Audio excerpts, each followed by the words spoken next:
The seat everyone wants. The lessons everyone needs. The upgrade seat.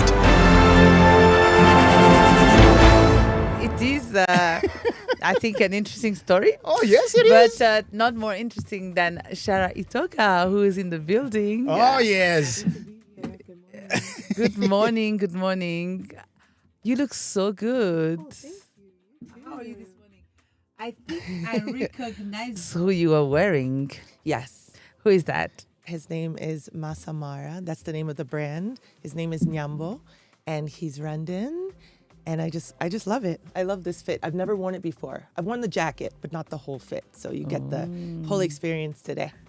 This is Masa Mara, the guy who was in that city Yes, last time. He was here. Yes. Okay, so I don't need to introduce him No, to you. no, You already know him. But I really wanted to hear you say it. You wanted me to say it? That is very interesting. Right? Yeah, I need to watch his episode because I Yes. didn't hear him when he was on. It was so interesting. We He's were a talking interesting about person. fashion. Yes. And we were talking about more than fashion. You'll see here, we don't only talk about one thing, we talk about the correlation of so many things and the people embodying them.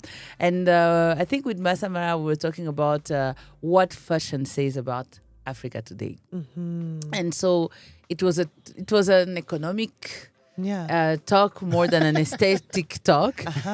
And we talked also about his journey. So what we hope to do with you today. Beautiful. So I'm wearing the right. It's I'm a wearing the conversation. right brand. You're I didn't rating even know the that. right brand. You didn't even know that? I didn't know what I was going to wear. I woke up and I was like, you know what?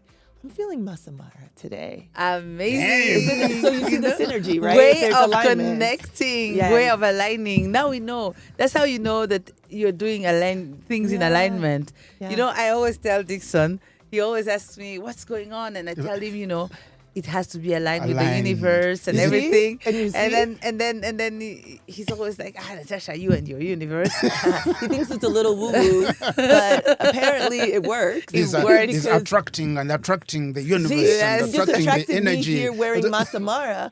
I'm not even Exactly. Rwandan. I'm from Liberia wearing Masamara in Rwanda. That's and I'm aligning. a big fan. There we are. It's aligning. I can pass as Rwandan. Yes. No, definitely. I think that you do. I never thought, before when I met you, I thought you were Rwandan. I never Yeah. thought to myself that you were anything else than Rwandan. So, yeah. right. That's Full also circle. another myth. So, It's a how myth. are you a morning person? Did you have to wake up earlier than usual to come to the upgrade seat? Yeah, I usually wake up at 6. So I'm kind of a morning person, but I Okay. grew up with a morning person. My mother she's up at 5. Even Okay. at 73, she's up at 5 a.m. So I've learned from her. And this morning, my alarm went off at 5 a.m. and I was like up. But then, your first thought is like, why am I up? Like, I was like, what's that song? You know what I mean? Like, you're in your deep sleep. And then you hear like this music. I think I had like Kendrick Lamar, something to really motivate me. And I'm like, but why? And then I was like, okay, Yeah. I need to get moving to make it on time. So yeah, but I'm an Yeah. extrovert. So Yeah. I And like you to look nap. so good. Oh, I mean, thank you. I'm always impressed at people looking this good In this the morning. early In the in the morning. Listen, She's always struggling. she does her makeup in the car while coming but to that's work. me on a normal day. No, for this, I went to someone to do my makeup. But on a normal day, no, this is a paid face. Oh, Okay. Yeah, I'm giving you a face beat from Amadine today. So yes. Amadine. I'm gonna Yes. go there You next. should try her. She's amazing. I know, but it's difficult. It's difficult, my dear. But you're naturally beautiful. What makeup do you need? Okay, I that's don't another know. one. Thank you. You know? I don't Beautiful know. I women just here. I like doing my Your lips are always, I like doing my tough. lips and a little blush. A little blush. And then I'm ready to go. and you look great. Thank so. you. And you Dixon. look great. I don't want to leave you out of the It's okay. of the compliments this It's morning. all right. I can You handle look it. good too. No makeup, but Oh, you don't need it. that is great. I don't need makeup. I don't need You makeup. don't need I only need makeup. smiles and more smiles, and the energy she brings, Yes. it makes my morning.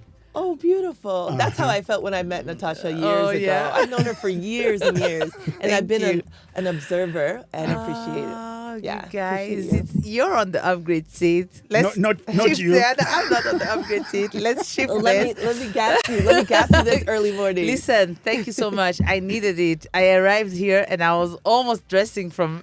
You were even dressing from the car, huh? I was dressing from the studio. From the studio. This corset was worn here. Wow, you do what you gotta do, but the style you're bringing, beautiful. This is so Oh, beautiful. Natacha. So we introduced a little bit of what you're doing before you entered, and I was saying that you're not just a strategist, and you're more than a strategist. But we are going to get there. We always like to start by finding out who is the person behind the strategist / everything you God do. is too much. And trust me, Natasha, let the people know that this is not just like any other seat. Some wake up and scroll. You wake up and upgrade. The Daily Upgrade with Dixon and Natacha. Wake up and turn it on. EAMG Radio. EAMG Radio. Africa's heartbeat. The world's rhythm. The Yes. seat everyone wants. The lesson everyone needs. The upgrade seat. That's what it is, the upgrade seat. And you are sitting on that seat because we need to be upgraded by you, Shara, Itoka. And people, when they hear strategists, oh my God, this is such an impressive word for me, strategist. Strategy. Because I think Everybody about... needs strategy. Yes, Life we need needs that. strategy. You know? And then people imagine someone who is living inside spreadsheets, PowerPoints.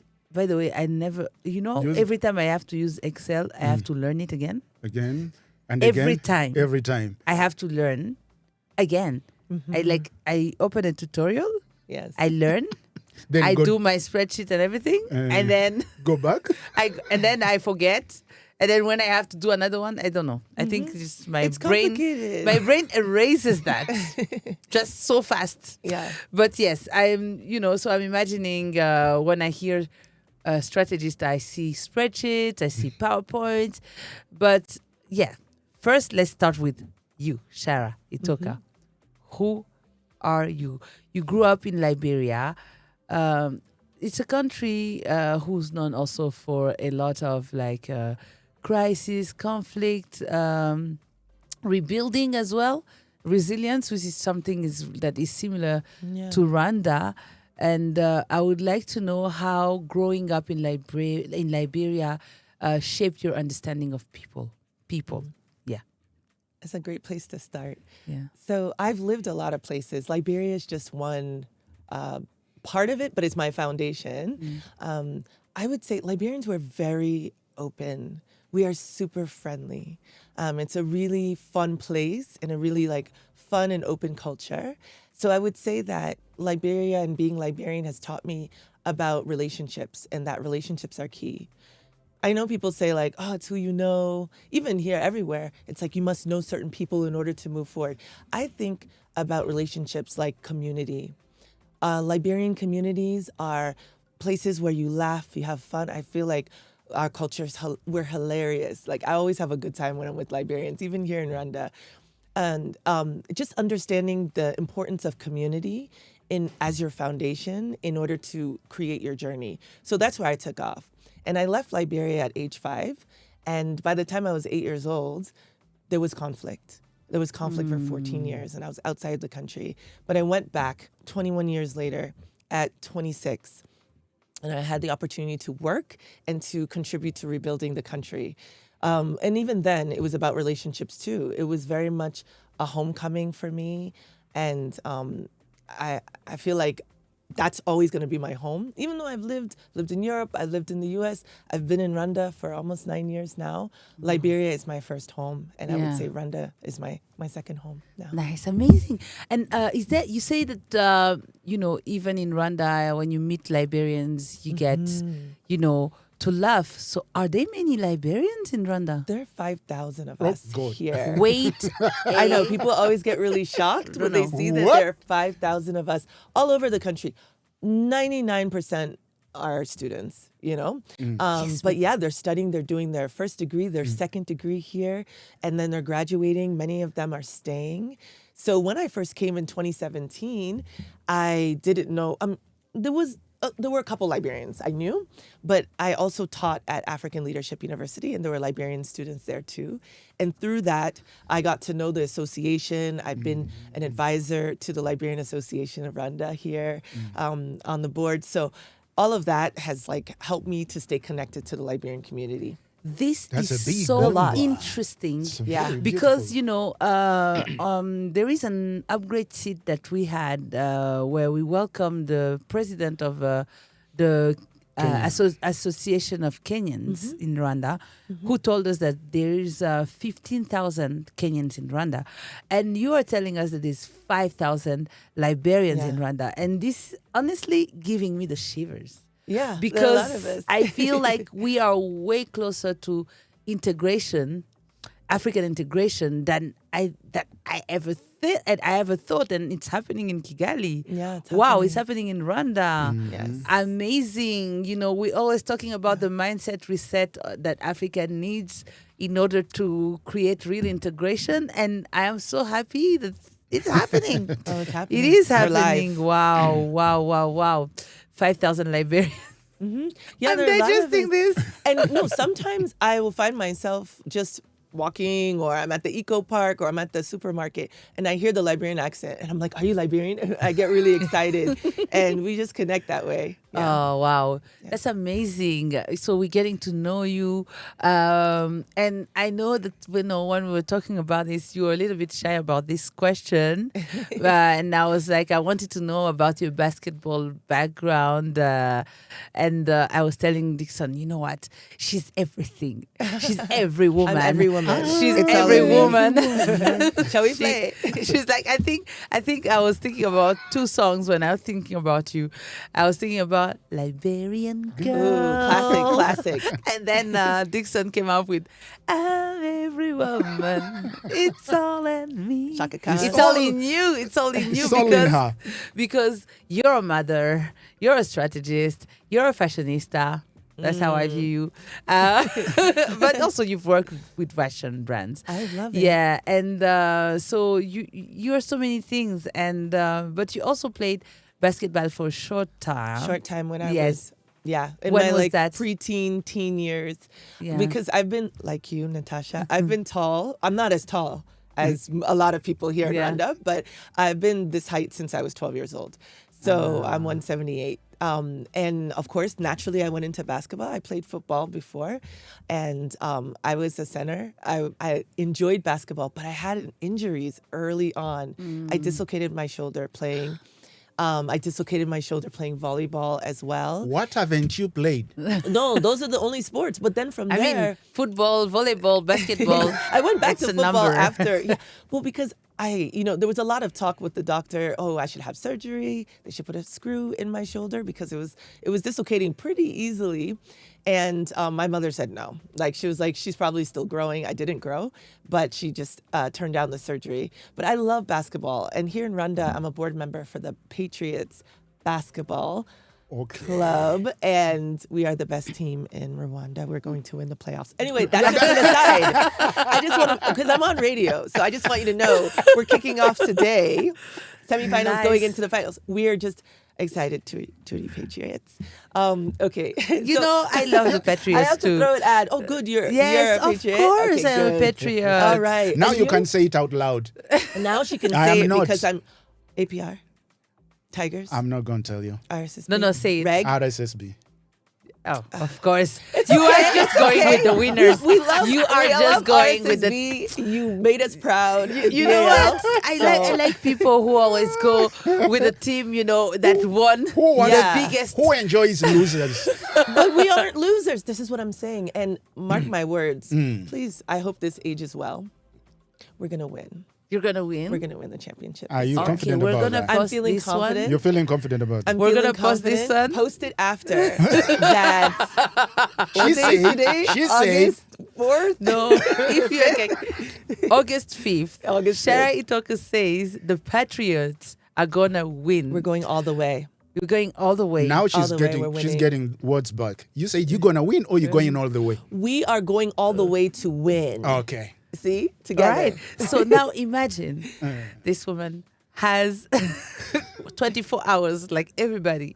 You know, I mean, we don't really have 24 hours because we have to sleep a little bit. Yes, please. But you are doing the most of your time. Yeah, I'm an extrovert, and this is why I don't drink coffee, because I'm just naturally very hyper. I was that child in school that the teachers were always like, "Be quiet, Chara. Be quiet, Chara. Be quiet." Chara." You know what I mean? Like, and then in my report card, it's like, "Shara likes to talk a lot." But what I tell my son, my son is also a yapper. Hi, Xavier. He loves to talk, but I told him, I was like, "This is how Mama makes her money." Like, Exactly, I talk. that's what I was going to you know say. What I mean? Like, so that child, if you have a child, let me put it out there. Yes. If you are frustrated because your child is talking a lot in class, they might end up being a strategist. They might end up being faculty at a university. They might end up being a lawyer. I'm not a lawyer. Many lawyers in my family. Or radio they presenter. they might not end up being on the radio. And this is my second time on the radio in my 45 years. I just want you to know. Is this your Oh, second nice. time? Second time. First time was in Liberia. Yes. Wow, that's But amazing. the way you're having a I'm conversation loving- looks like you've been having conversations on air. Well, I'm a yapper, so Yeah, that's what you I a do, yapper. and I enjoy it. Amazing. Yes. We are co-hosting this. Love We it. are all yappers. Okay. Love it, love it, love it. Yapping and So, yapping. You're a strategist, but you're also a mother, like you just mentioned. And I wanted to know, has being is being a mother make you a better strategist, or is the opposite? Being a strategist make you a better mother? I think it's the first one. Being a mother makes me a better strategist because being a mother, you have to figure things out. And being a strategist, that's my job, right? Yes. It's to find solutions. It's to ask questions. I'm constantly asking questions of myself because motherhood, parenting, puts like a mirror up to you. I always say it that way. Things that you haven't resolved when you were a child, guess what? Your child is gonna kind of trigger those kinds of things. Thinking about the direction of the family, where you want to go, understanding your child. It's a constant learning process, and strategy is also that. Asking the right questions, asking like any question, right? Being curious and landing on an answer. Amazing. So we've talked about the fact that there are 5,000 Liberians here. Yes. You're home in Rwanda now. Yes. And I wanted to ask you, because you've been here for 9 years now. Yeah, almost. And I'm sure that there were many phases to you being in Rwanda. And my question to you is, when did Rwanda stop being this place you've moved to and started becoming a place where you belonged? I would say it has to do with a community that you're part of as well. Yeah. When my son started to DJ and became more active in the Mamba Club community, that's when I started to feel like we belonged here. We have no cultural ties here, even though I could tell you a story that could maybe tell you that maybe my ancestors passed through what is modern day Rwanda. But just being part of that community, it was very welcoming. I feel comfortable around artists. My parents are also musicians. They have other careers, but always music in the house. My dad plays 5 instruments. My mom plays the guitar. My grandmother played the guitar. My great-grandfather. So like music is life for me. So being in a musical community and a safe community was great. So that's the first time I felt like we belonged here. I would say later was when I taught at a university, teaching at African Leadership University and engaging with students from over 40 African countries. I felt comfortable because I also have an international experience. I studied in France, I studied in the UK, in the US. Being in that learning environment and connecting with Rwandan young people as well. And it just helped me understand and like rooted me and anchored me here. I felt safe there. I felt, I felt like it was also kind of building up scaffolding and becoming home along my journey. I would say the third phase would be, I guess, when we were stuck during COVID. We were all stuck together. Yeah. And realizing that I didn't feel like I wanted to run away, or because, the airport was shutting down, a lot of people left, and I understand. But for me, that wasn't even a question. of course we weren't going to leave. My mom was even here at that time. We were comfortable in our home. We made the best of it. So those are the 3 phases. Yeah. Amazing. So Rwanda is home. And Yeah. we are going to say thank you to COVID. How do we thank COVID? I think that somehow COVID time was Brought a lot of- eye-opening. Yeah, it I was. think I can be You grateful too, for you that. too. Yeah. Yeah. It was eye-opening. It was a very depressing time, but without I never understood that it was a depressing time. It's only now when I look back that I think about it and I'm like, wow, that was crazy. She was making a lot of money during COVID. Oh, okay. Yeah. No, Put me on I this was game. thinking. Put me on this game so I can apply No, it. I was telling Dixon that I was not broke during COVID. Okay. If Very anything, good. I had the most opportunities during COVID. And that is one thing Share that your strategy. Share your strategy. Dixon I do and I. not know. She My had started strategy- working online at a very, very early Okay. moment. Yeah. Yes, I was working online, but also I was telling Dixon the abundance. My strategy is abundance. Attract abundance. I don't have that scarcity. I love this. This is key. scarcity mentality. It's very strategic. Smart. It's very strategic, is, right? right? People think that it's like a little bit, oh my God, she lives in La La Land. No. My strategy is to not fear. Because, when you have like a scarcity mentality, Listen. you are always looking for solutions. First of all, you're not really looking for solutions because you're scared, right? And then the fear cripples you and shrinks the angles Yeah. from which you can see things. And when you have a bigger perspective, that means you have a bigger angle. That means you have more solutions to look at. Absolutely. And then you breathe like In. everything is normal. Yes. And that means that you get so many solutions. So I was like in that mentality and with abundance, and I was just receiving calls. Hey, do you want to take over our social media? Yeah, Okay. we'll give you $1,000 for 3 days. Hey. I'll be like, what? See? Okay, yeah, I'm in. Let me record And then this. Recording. More, please. More. 5 days later, oh, by the way, we need a 500 word story. We'll give you Yeah. 800 euros for it. Like, what? Okay, cool. And then it just kept going during the whole COVID time. I was just receiving these random calls to do random things for too much money. Like Yeah. for a lot more money than usual. I think maybe also companies had a big budget, They a needed to bigger budget spend. they needed to spend. Well, then let it come your way. And then it was Called coming it my for way. it. So Yeah. COVID was not a broke time for me. Yeah. But I didn't realize that it was a confusing time. It Yeah. was a very confusing time. Keep attracting. Right? No, but it works. And Keep this is your attracting. reality. Right. It's abundance. And you're Yes. not coming from, your perspective is not from a deficit perspective or Absolutely. desperation. Nope. Because if it's framed around lack, then you just take anything. But Yeah. you were being smart about it and you were drawing it to you. Yes. I feel like that's in every faith. Like as a Christian, life and death are in the power of the tongue. Like what you say, like you called abundance came. Yeah. Why not? Absolutely. Amen to that. Are you Hey. listening? I Because am. this guy We're is having always church. telling me, We're no. having Dixon. We're always having this conversation. And it's like, yeah, Natasha, you like praying and then you believe in like abundance and everything. Can you pray to your God and tell him Tell tell him to send me some money? Yes. Well, maybe God wants to hear from you. So That's what I when told him. together. That's what I told can him. pray. We'll pray I told after. him, open your hands Yeah, and receive. be. Yes. And I'm opening every day. But it works. That's what I I'm a told him. testament to it. Like I'm a living testimony. Okay. And so I are told you. him, And so will you. when you I will. open I will your be. eyes, Yes. Speak it How long forward. does it take? God moves suddenly. Okay. So I mean, All right.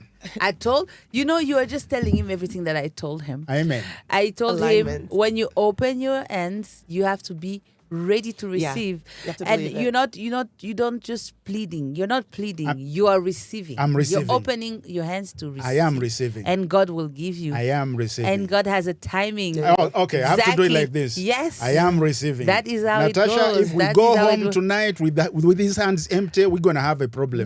No. You Okay. have you see, don't see empty hands. I You have to see. see receiving do you hands. see the money? And you have to call the money to you. Like money likes you. Money Okay. wants to be in your hand. Yeah. All right. So should I call dollars or francs? You should You call should- denari. Like you Yeah. should call some like some kind of the highest yen. Go high- higher. Go the higher. highest. Okay, let me go Kuwaiti, higher. Kuwaiti denari. Ah. That's what we're calling for. Yeah, you can convert it and you can make Kuwait, it. Kuwaiti. Kuwait, Yeah, I think come, it's come, the Kuwaiti. highest It's the highest currency. Come, So oh, what that's you the one I want. That's the one You I don't want. want US dollars. That's the one I Please. want, and that's why we're on the upgrade seat. We'll be Yes. right back. Make sure you don't go anywhere. Yes. The upgrade seat. And we are on the upgrade seat with Chara Itoka. We've talked about a little bit of your personal life and how you got to Rwanda.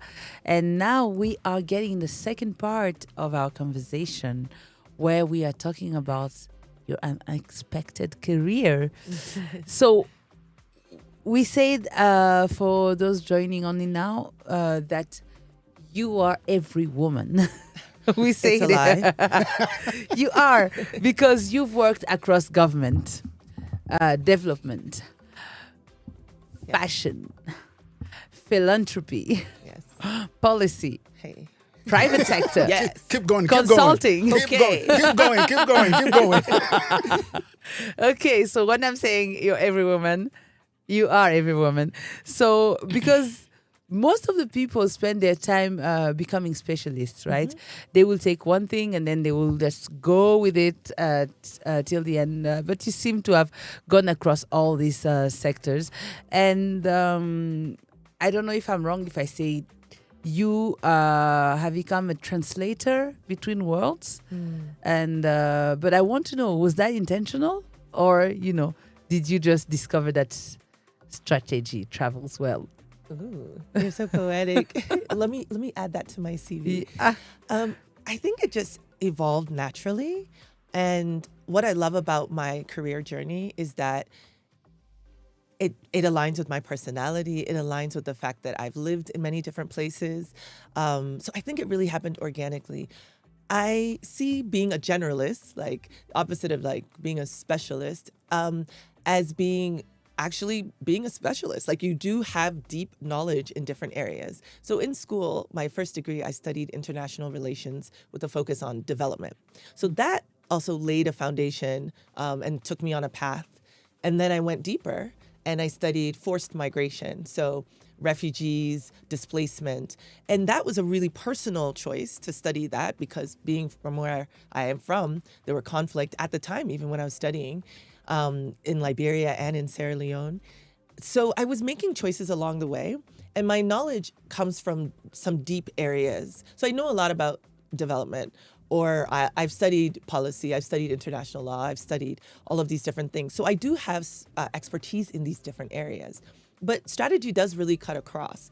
And I always say this, the challenges that we're seeing, the issues that we're seeing in the world, even in our personal worlds, in our communities, they aren't black and white. So why would I approach it with that black and white binary approach? I wouldn't be able to solve it.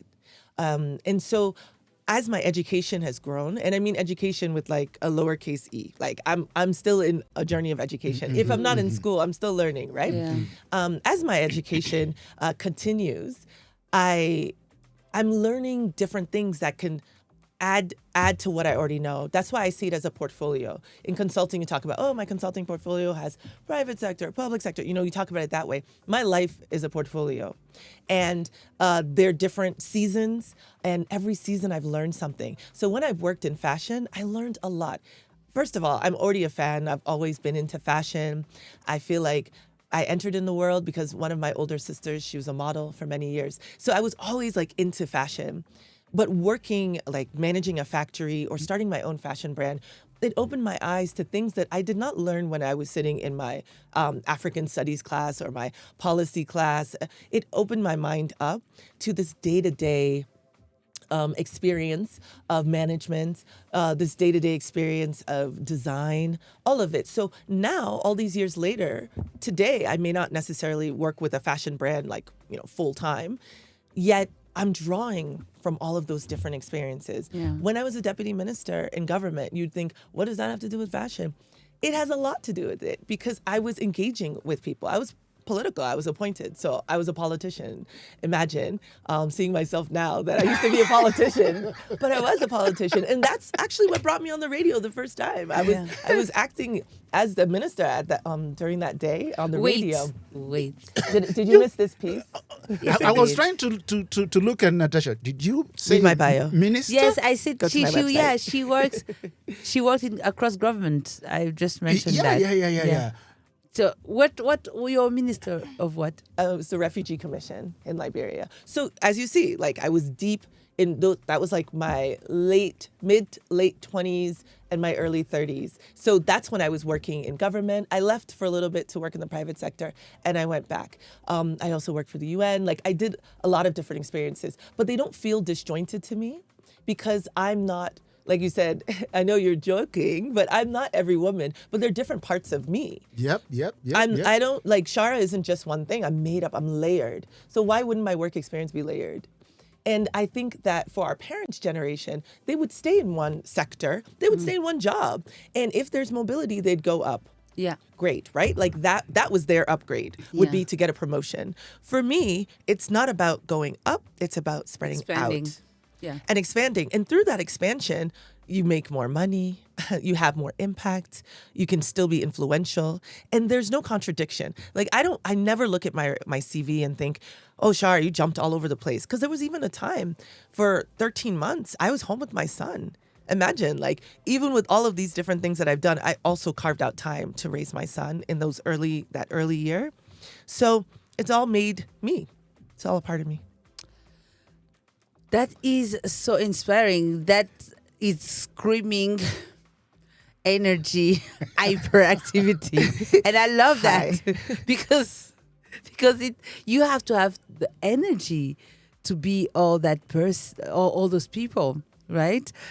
So you mentioned your studies. You studied at Oxford, forced migration. Mm-hmm.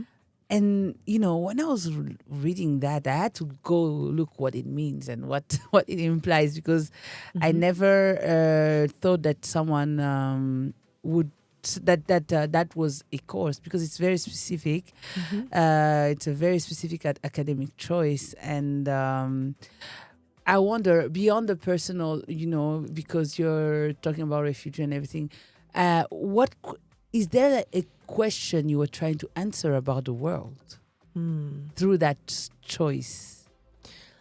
I wanted to understand my purpose, and I truly believe, people say everything happens for a reason. And sometimes you hear that like, it's so cliche because there are bad things that are happening along the way. It's like, what is the purpose of that? But for me, I felt that, leaving Liberia at age 5 and growing up as an immigrant in the U.S., and having all of these different immigrant experiences, some of them great, some of them not so good, I knew that it was for a greater purpose and understanding. So all that I was understanding along the way, the good and the bad, I wanted to have an impact back home. My goal, like growing up, was always to go back to Liberia. And I'm the youngest of my siblings, and you would think, well, you don't remember Liberia very much. You left when you were 5. But for me, it was that I want to go back and I want to contribute. And like specializing early helped me do that because I wanted to understand forced migration more because I wanted to be of a help. So that was really what I wanted to answer. What is the purpose of going through all that you've been through, having your family members go through? My father is a refugee for many years, 11 years. And so that separation that I had growing up because of conflict, I wanted to understand, could I go back home one day and contribute some insight and some understanding and listen and learn as well? Yeah, it's very interesting because migration has been one of the topics that we are very interested in because obviously if you're talking about integration, we're also talking about migration and the idea that migration is seen as a crisis at the moment rather than the opportunity that it is, right? So I would like to know because it's also becoming more and more Africa defining story. Yeah. Migration, migrants here and there. And from you as an expert now, because you studied and you worked and you are, what do you think we still misunderstand about migration today? I think it's really simple.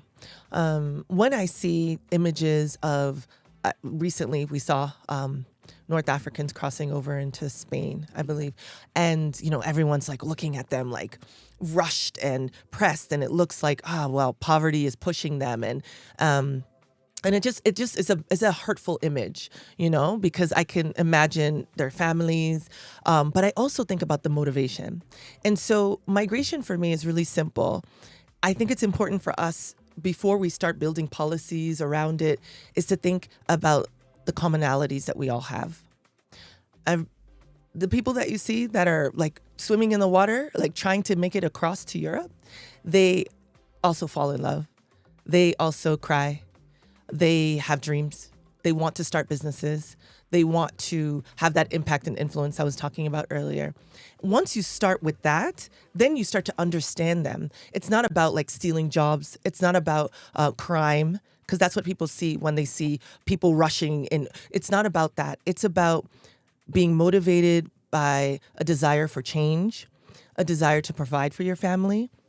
We all have that motivation. So when we start from that point, then you start to create a policy around, okay, how can we support? How can we create space? How can we also glean from their experiences? Because if there are commonalities between us as human beings, then they've worked, they have thoughts, they have ideas, they can contribute to a society versus seeing them as a threat to society. So I like to start there. I see Moroccans heading to Spain. I see myself. I don't just see migrants that are going to cause a problem. I see mothers, I see fathers, I see brothers, I see families, and I see people motivated to better their lives, just like I am too. What makes it so hard to see the migrants as a people, as humans? Because I guess that you see them as a mass. When you think refugee, you think of a mass of people moving. Yeah. You think about that movement. And yet, is it the labels? Because you have so many people from Europe in Rwanda. They're expats. But, they are called Right? expats. Which has a nice connotation to it, right? So do you think that it's the labels that make it hard? Or is it something deeper? I want that to sink in. I want that to be answered, and I'm taking my time to enjoy. When we introduced the seat, Yeah. you remember what I said? I said this is not an interview. This is a conversation. Yes. And we are having a conversation. That is why it is called the upgrade seat. Yes. It's more than it's a platform for Africa's transformation. Yeah. When she's talking, we will be right back. The upgrade seat.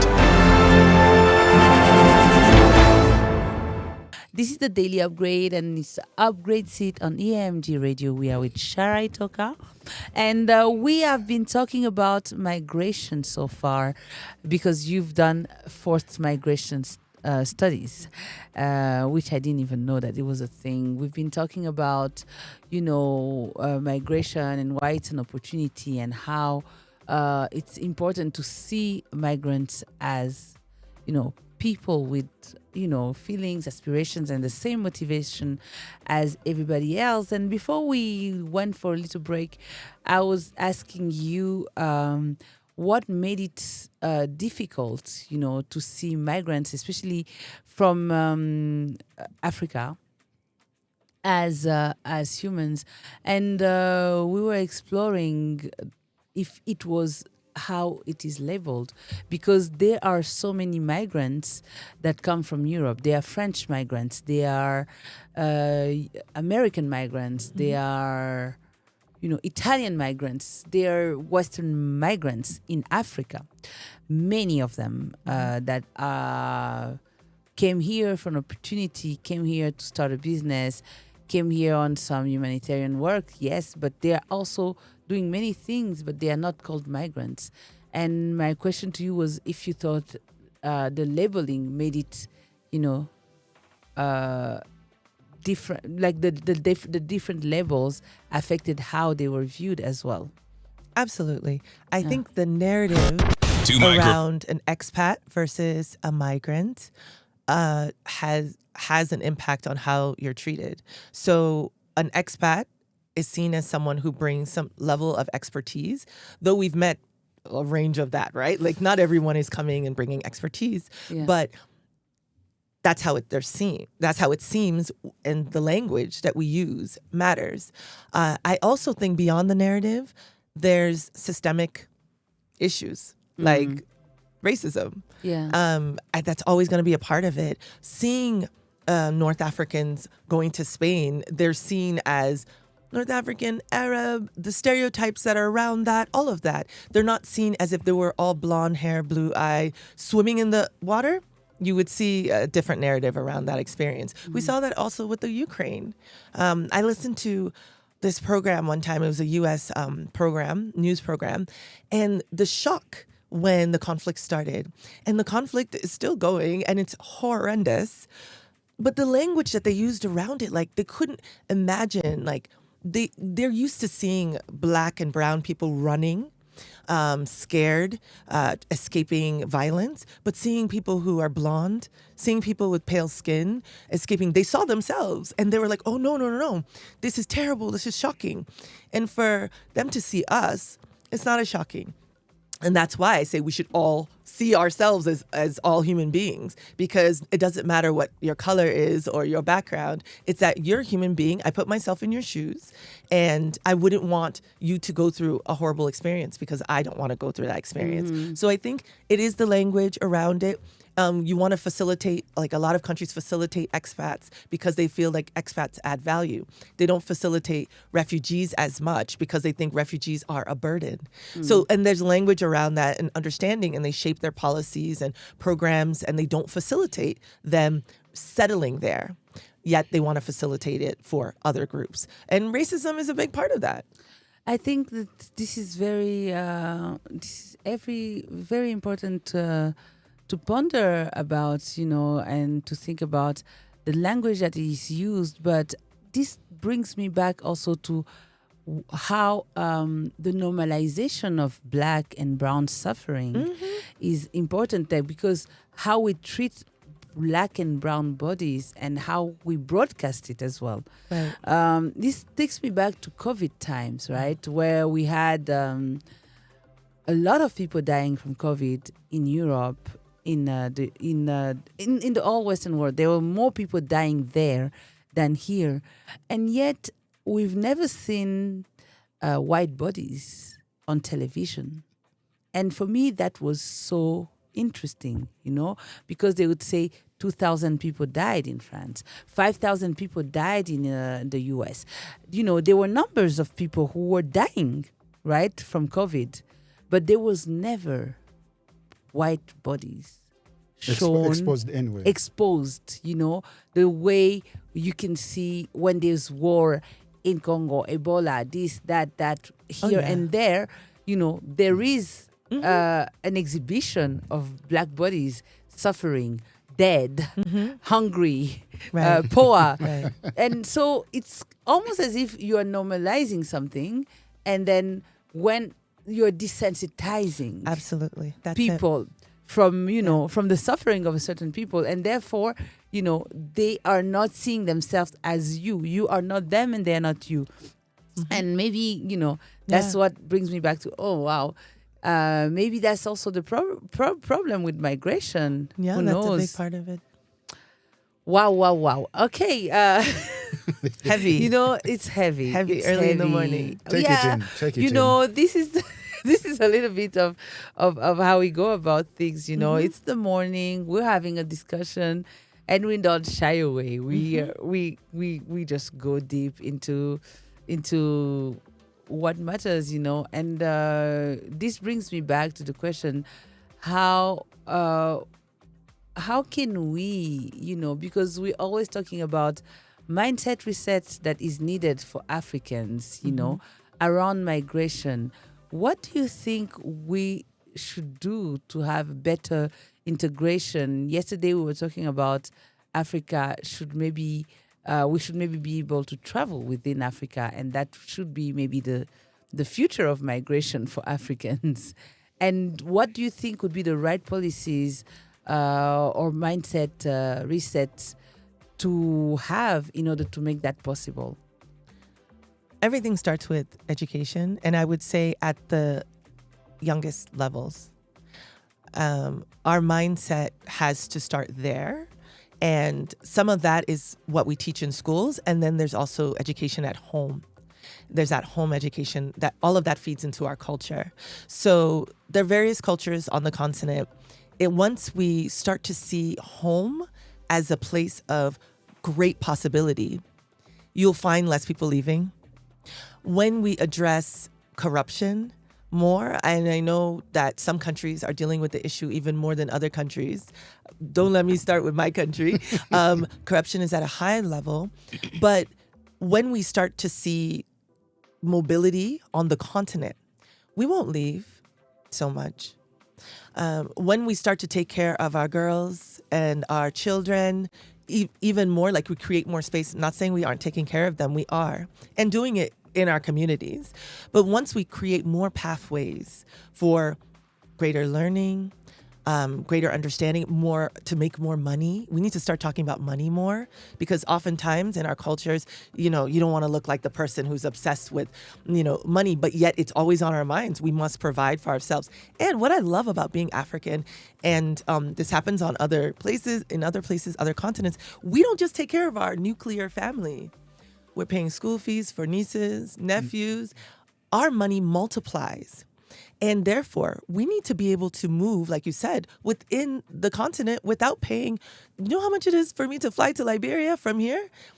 And oftentimes you have to go over to Addis to go back over to West Africa. So facilitating that, making transportation, movement of goods, all of that is going to support our economies. It's going to support our families, support us at an individual level.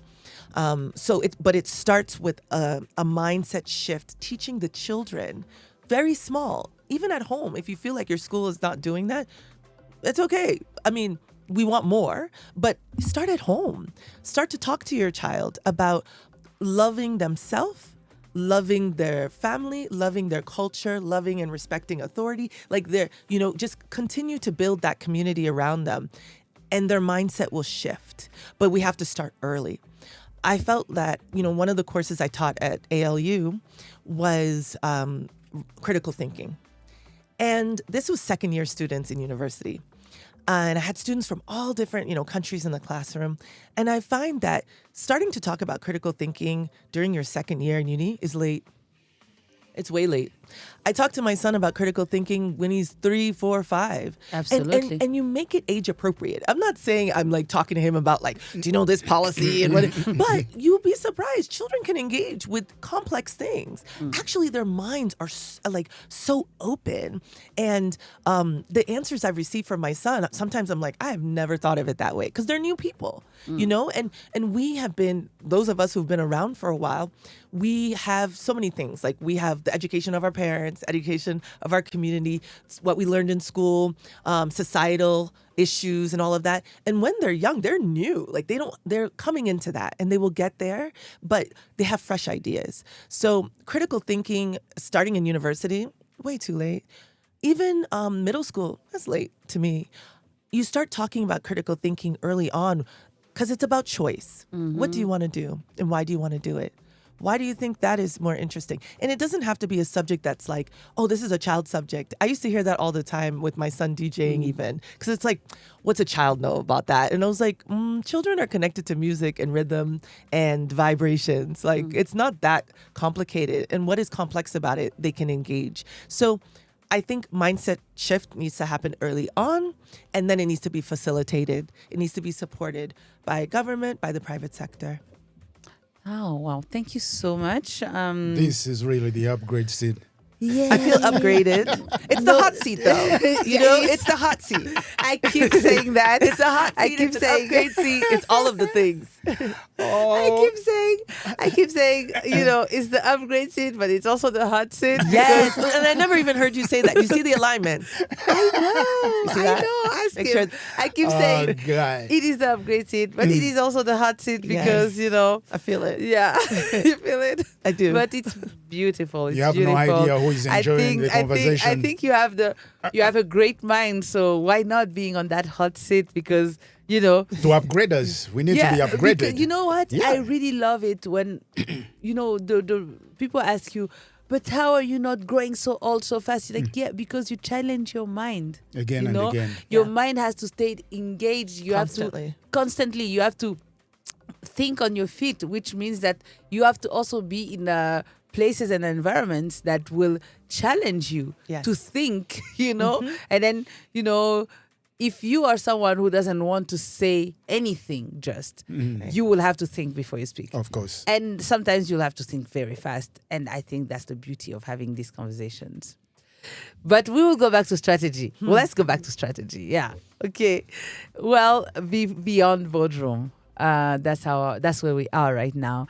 And correct me if I'm wrong, but you often say that strategy is not confined to one industry. Yes. That it's a way of thinking. What does a strategic mindset actually look like in everyday life? In everyday life, Yeah. strategic mindset is being curious, approaching the day with a curiosity, knowing that anything can happen. 5 seconds from now, 1 second from now, anything can happen. And so I maintain a curiosity that I carry with me. It's not just for kids. Like, people don't talk so much in midlife about curiosity. So I think being curious is very important. I think asking questions. Oftentimes in a setting, group settings, let's say work or even in friendship groups, the person that asks a lot of questions, people look at as like, ugh, they're like, it's negative. Yeah. Like I was saying about critical thinking, there's that critical word. So it's like, oh, Yeah. you're being critical. It has a negative connotation to it. But asking questions, it's not negative. I tell my son this all the time. If you want to be the most interesting person in the room at a party, be the person that asks the questions. People love to talk about themselves generally.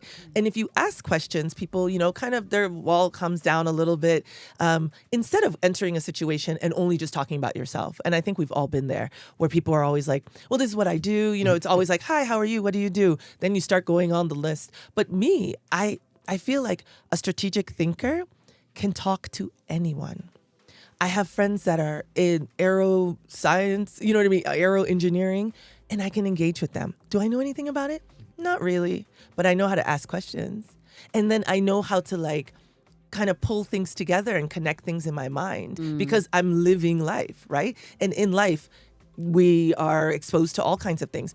Another strategic thinking approach is reading. Folks don't read anymore. Okay. They don't read, and they don't read books. Like, we're always on digital platforms. And I know right now we're also in a space where it can go digital and viral, and that's not bad. But you need to also sit down and read a book. If you want to be a good thinker, you need to read good thinkers. And that's not Western thinkers necessarily. Thinkers from all over the world, Eastern thinkers. You need to know what was going on in Timbuktu. The first university was in Africa, you know? I think it was Algeria. And then we also had Timbuktu in Mali. And then obviously Ethiopia. People traveled to learn math there. So learn from others that know how to learn. And it doesn't mean like you want to be a mathematician. I like to read books that are about all kinds of subjects because it sharpens me.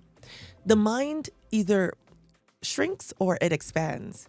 We have to, it's a muscle.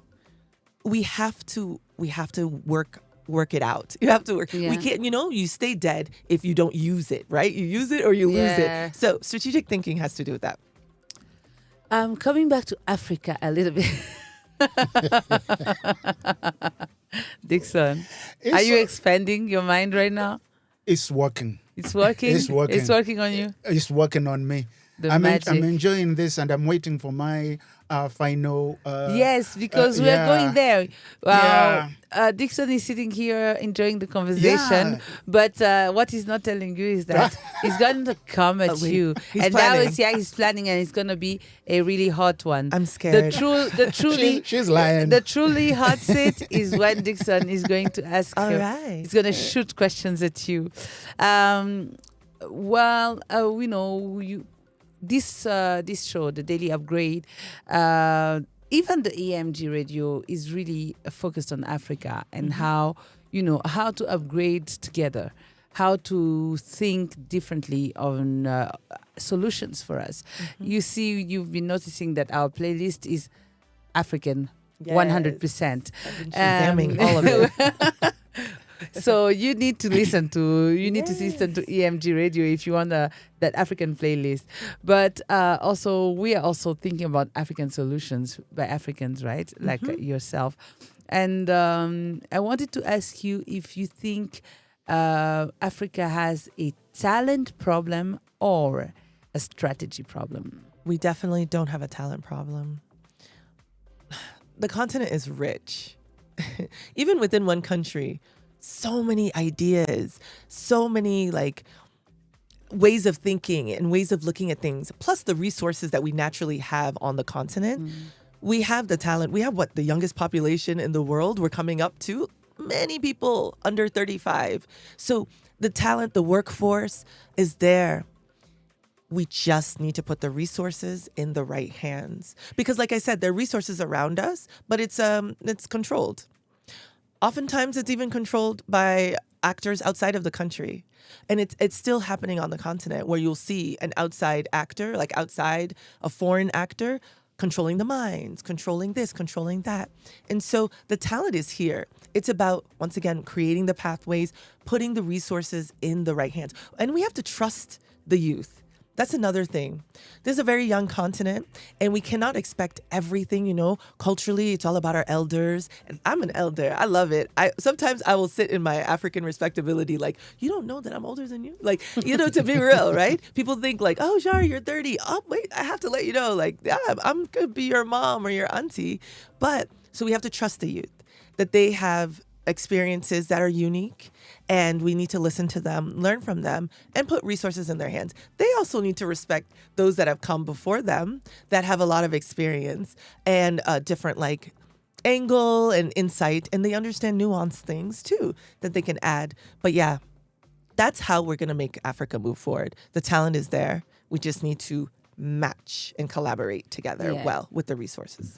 Yes, I think that that's very interesting, and I'm for it. I'm for the collaboration between the elders and the young people, and the mutual respect. Yes, please. Please, I beg you. So I would like to now use our imagination. Imagine you walked. Do we have to close our eyes?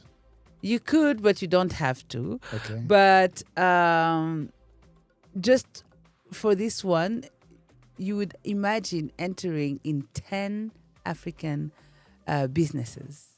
Okay. What is the strategic mistake that you would expect to see happen often, almost repeatedly, like a curse? Not planning well. And not thinking about the long game. Across businesses, you have to look ahead, right? So the strategy will also go with the plan, of course, and there's strategic plans people create.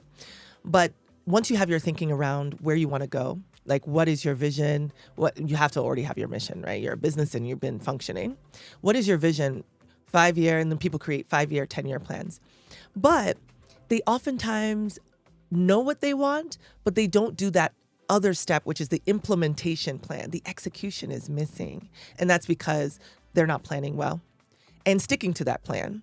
I'm not saying you can't be nimble. You have to be nimble. You have to be flexible. That's the big part of being a strategist. You have to know how to adapt. That's also part of why I love basketball, right? Like anything can happen. So you need to be able to, you can have an amazing team, amazing coach, but you still need to navigate the situation as it unfolds.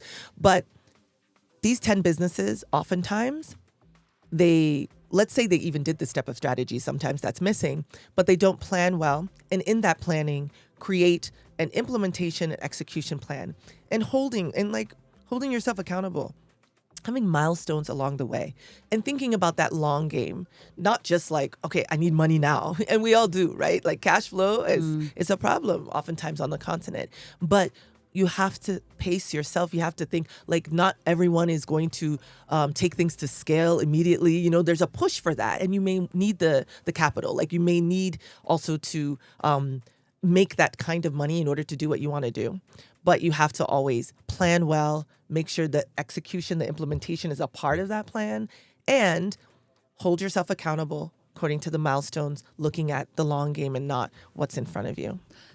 And that is how you have countries with brilliant minds that are still failing to have strategic thinking. But yeah, that's why we have people like you and you know what? I'm going to speed this up so that we can get to your part. All right. But Yeah. remember, you see, I'm nervous. what we talked about this morning about we have the resources down there, under the ground, the natural resources. But that's not what is important. It's the minds above them. Yes. That is where we need to focus. Exactly. You see, we I have believe that. the gold is down there. Everything is under there. But it's not what makes Africa rich. We need upstairs. Upstairs, the mind above it. Yes. All right. So, yes, I would like to talk a little bit about Africa without borders because, passionate about that. You're always So, traveling. I'm always traveling. It's true, but not enough in Africa. This is my next goal to make it. But it's so expensive, Yes. It is so expensive to travel within Africa. And this is, if Yeah. this one thing that we have to change is the first thing. You can't be, going to Senegal for twice the price as going to Paris. This is ridiculous. Yeah. This is really, And but here we are. We are in Africa, and you are Liberian. You live in Rwanda. You work across continents. So, do you feel today more Liberian or more African? If you asked me what I am, How you if feel? someone asked me, Yeah. I would go off of how I feel, right? Yes, and I would please. say I'm Liberian. I do have roots in more than one country, though. So my nickname is ECOWAS, which is, our community Yeah. of states, because I'm Liberian. My mother's Liberian, Sierra Leonean. She's half. And my dad is Liberian and half Togolese. Imagine. Oh, wow. So Okay. so I have a mix to me. Of course, born in Liberia, third generation on the Togolese side, but my parents are born in Liberia. I'm very proud to be Liberian. That's the first thing I will say. That's how I feel. I do feel Pan-African connection. When I'm in other African countries, I don't feel like, oh, I'm Liberian and you guys are... No. In Rwanda, in a place that many would describe as more closed, more conservative than West African countries, I feel at home still because there is this African sensibility.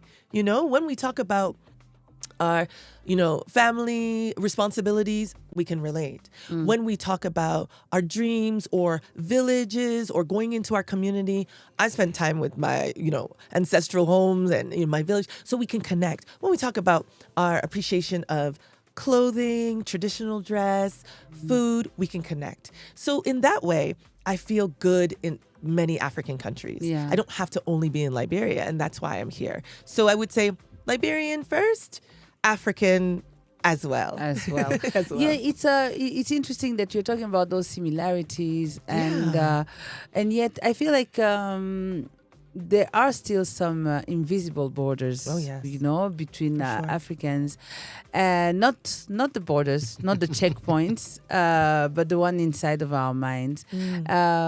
What are they, in your opinion? Those invisible borders. I think oftentimes we carry a lot of stereotypes that are anchored in our insecurities. I'm thinking about South Africa and places where immigrants have been threatened and killed. And yet, I'm talking African immigrants in Africa Yes, being that's threatened and killed. And I really think that being secure in who you are, being secure in your culture, being secure in your position in society or whatever that is, being secure in, number one, in self, that is what needs to be built up so that you don't see everyone as a threat. A Nigerian sitting here with me, you know, people think, oh, okay, maybe we sound a little bit similar, a teeny bit, or we're more loud, or we're more assertive, or we're very direct. Nigeria is not close to Liberia. We are far from each other. But I respect a Nigerian because there's like a sensibility and there's a connection that words can't really explain. I also feel that connection here. It's different though, because Rwandan culture is very different from, let's say, Liberian culture, and say Nigeria is a little bit closer because we're in the same region. But if I'm coming from a place of security in myself, I won't see other people as a threat, and then I don't put up that wall, and that's that invisible border. Because there's all these stereotypes that we carry with us. Like, oh, if you're from here, you're gonna steal. Or, oh, if you're from here, you're promiscuous. Oh, if you're from here, you're like this. And it's like, take people on an individual basis. We don't live in a bubble. I'm not saying we're not gonna be aware of what's going on in Uganda or Kenya or wherever else, but we don't carry that with us. We have to enter every relationship and every connection with an open mind and be secure. Insecurity is the basis of so many issues in this world, even what you're talking about migration. And countries talk about, in Europe, talk about insecurity, like violence, right? Like immigrants will come and cause a problem.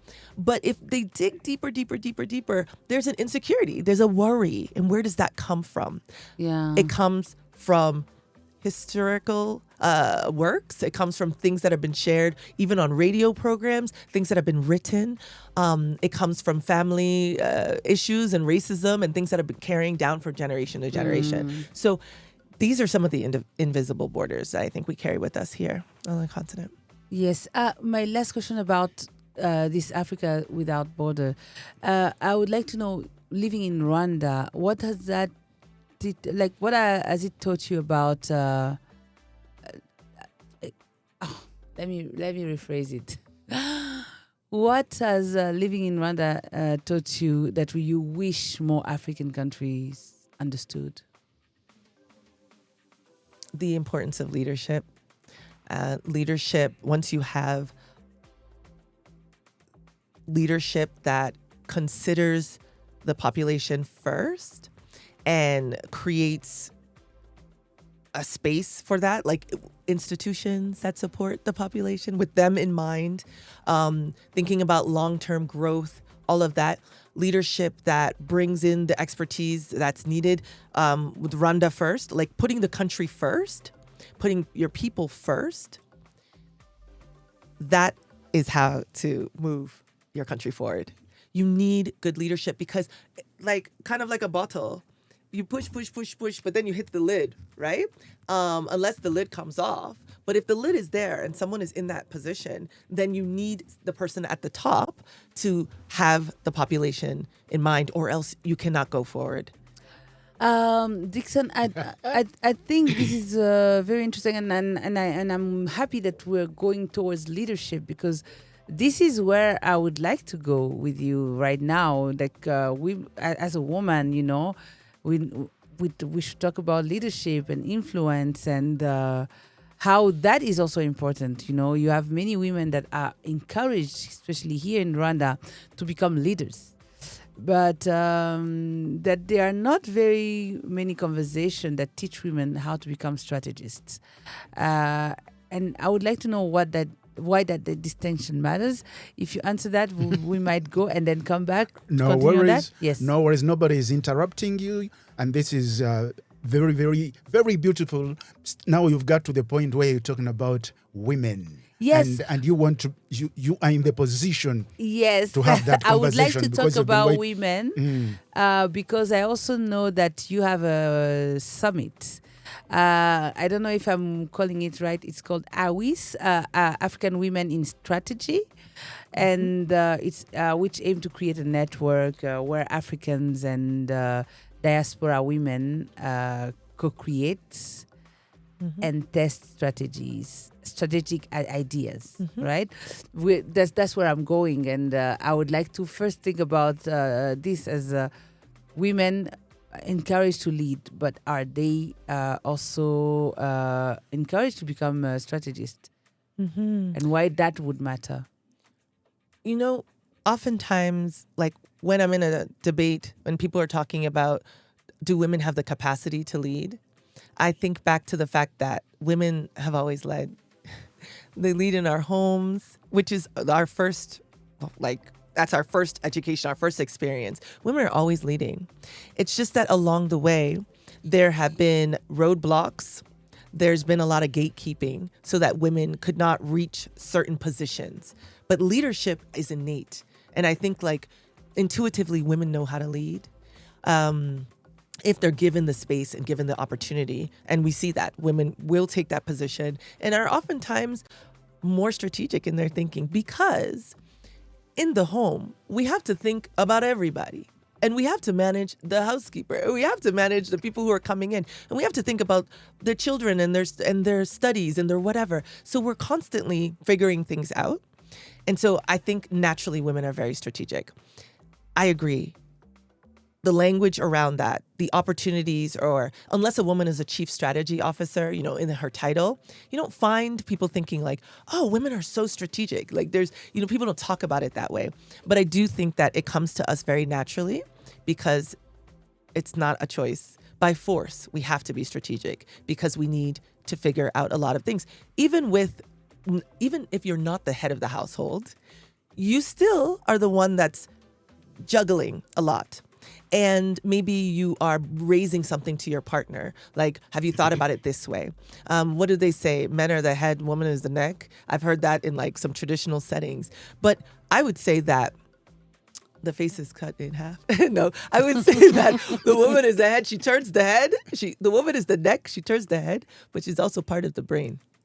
Absolutely. I've always wanted to hear this because the reason we are complaining about the generation now, thank you very much for saying that, is because don't get me wrong.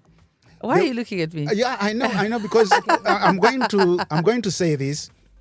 The home, our families back home, this is where everything is built. Yes. And the person who is responsible most of the time is the woman. Woman, though they are looking for the titles and all that kind of stuff, they've been leaders, they've been presidents, they've been masters, they've been from the beginning, from day one. That's why all these kids who are being brought up, the moment you lose them at home, we think we can be able to correct them in schools. But we are losing the leadership at home, where it starts from. And it starts from, it has always been with the mothers. They've been strategic in bringing these young people up from day one. So, if mothers or parents, fathers are always confused. If mothers went back home, We need to stop that confusion. yes, we have to. If mothers went back home and raised these leaders, we won't be having problems on top. I just wanted to say that. Okay. Yeah. I do agree. I do agree. I know you're surprised, but I do agree. Thank you very much for being here. It's an upgrade. I'm here for the upgrade. I would just like to.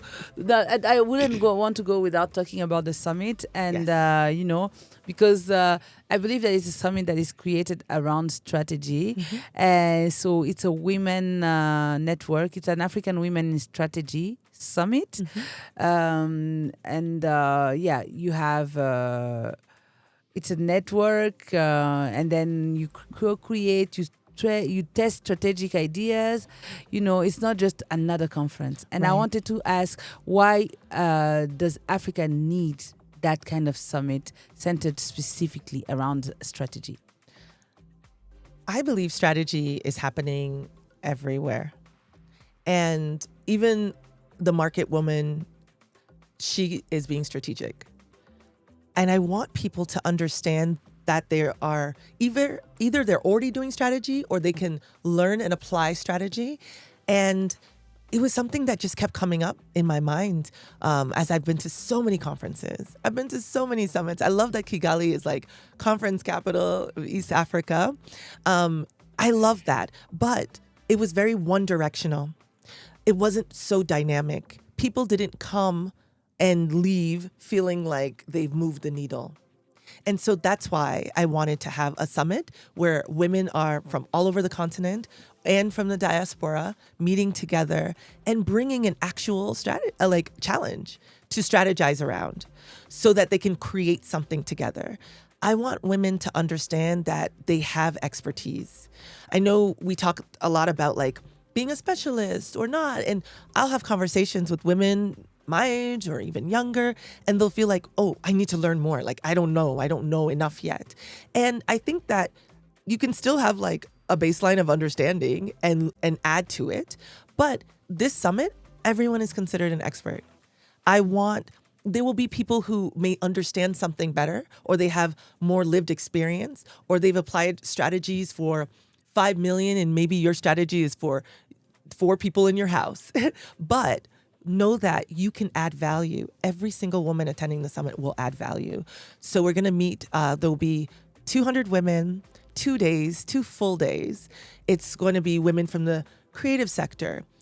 Former heads of state are invited. There will be women from public policy, women that are engineers, women in finance. We need to have a better understanding of how we can get access to capital to get things done on the continent. And women are the way. They really are. I'm not saying men aren't having an impact. See, a lot of times people like make it a juxtaposition between the two. Like women, men, women, men, like we're against each other. No, I see us as like, we're like moving together, okay? A man is not your enemy. We're collaborators. And we're actually going to have a men's discussion at the summit. It's going to be very, very interesting. But with always the end of, we're going to use tools. You're going to learn new tools. We say like, well, I apply strategy, but I just do it on the fly. Some of us are doing it on the fly, but it does help in a lot of contexts to have frameworks. We're going to provide frameworks. We're going to apply frameworks. We're going to learn from internationally throughout the continent. We're going to learn, what are you doing in Botswana for reproductive health? Me, I'm in Sierra Leone, and these are some of the issues that we're finding and the challenges. And it's like, okay, well, Botswana and Sierra Leone, they're very different. Well, but you'll find some similarities. And so we're going to learn together, and we're going to even partner.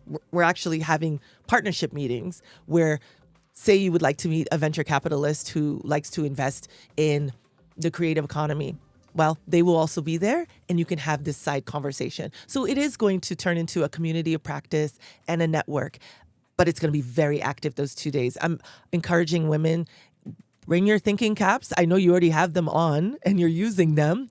Let's use it together and let's see what we create. So, just following up. Yes. When is it going to be? Where is it going to be?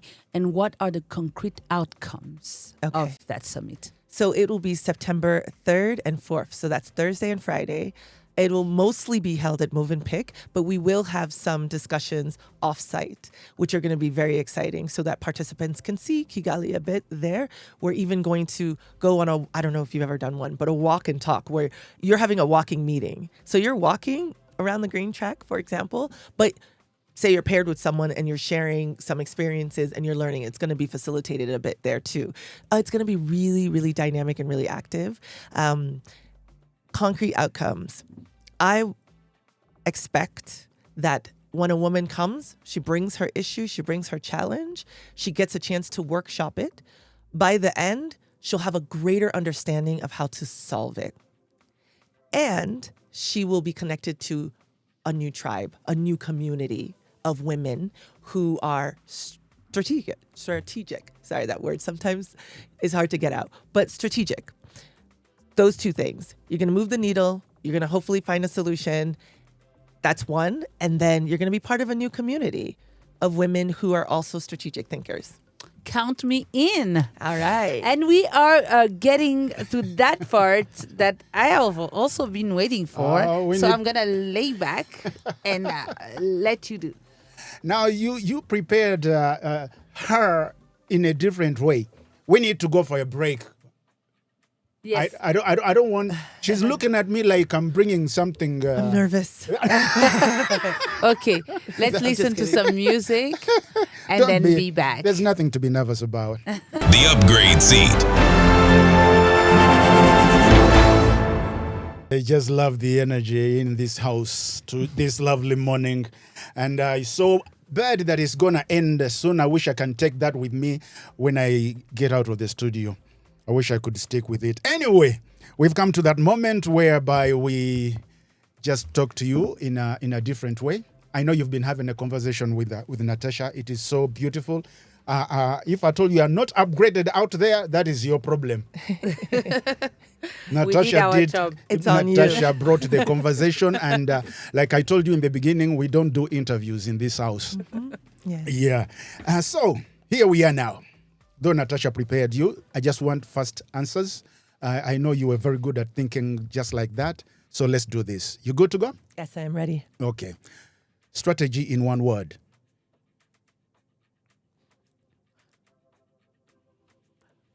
The pressure. Strategy in one word. Thinking. Thank you. Born to lead or land to lead? Born to lead. Oxford or Rio? World experience. World experience. What's harder, creating a strategy or executing one? Executing one. What's the biggest strategic mistake African businesses make? Not planning. Coffee meeting or boardroom meeting? Coffee meeting. If you could advise one African president, who would it be? Current president or doesn't matter? Sorry.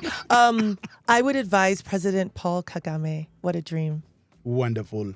What's one habit every CEO should have? Dedicated time to get in the flow. Yes. Can strategy beat luck? Absolutely. One industry in Africa you are most excited about? Creative industry. What's more important, vision or execution? Vision. What's one word that describes Rwanda's business future? Accelerating. Which country inspires you most for innovation?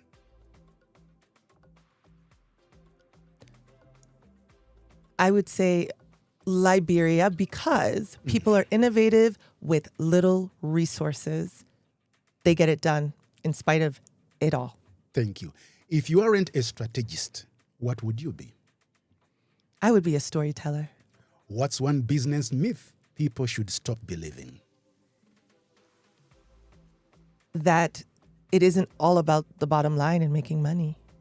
What's your favorite productivity habit? Sleeping. Books or podcasts? Hey, books.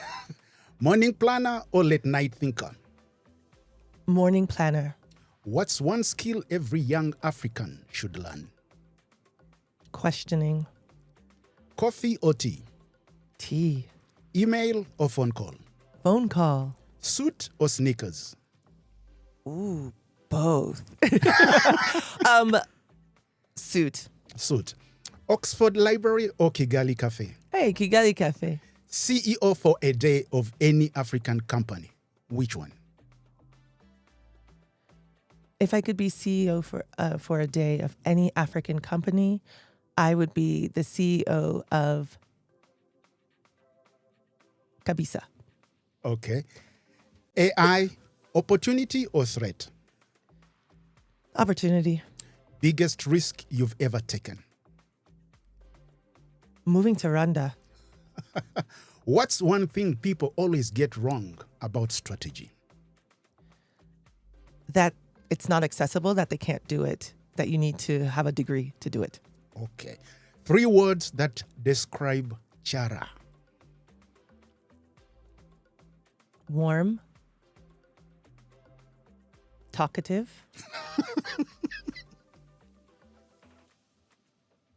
positive. One mindset every African entrepreneur needs. A strategic mindset. Thank you very much, Chara.